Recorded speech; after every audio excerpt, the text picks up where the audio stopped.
Hey everybody, in this video tutorial I'm going to show you how to zoom out in a Google Sheets spreadsheet.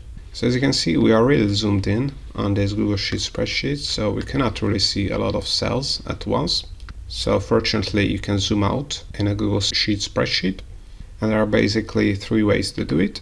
So the first one is that you're going to see this percent value here, and this means that we are currently zoomed in 200%. So you can just click on this down arrow and zoom out like to 100%. You can also do this zoom in and zoom out in the view menu bar. So go to the menu bar, click on hover over view and select zoom here, and we can zoom out to 50%.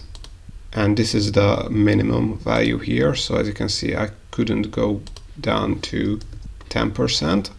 What you can do in that case, if you want to zoom out even more, is to basically zoom out in your web browser. So what you can do is, as you can see, zoom out even more here using the web browser.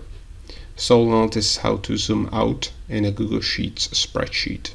I hope you found this tutorial useful. If you want to get access to our complete Google Sheets function database, or our Google Sheets Shortcut Keys ebook for free, and other Google Sheets resources and Google Sheets templates, then make sure to check the links in the description below. Also, if you want to learn more about how to use Google Sheets, make sure to check out our YouTube channel and playlists, where you have a ton of tutorials, and more Google Sheets tutorials are coming up, so also make sure to subscribe.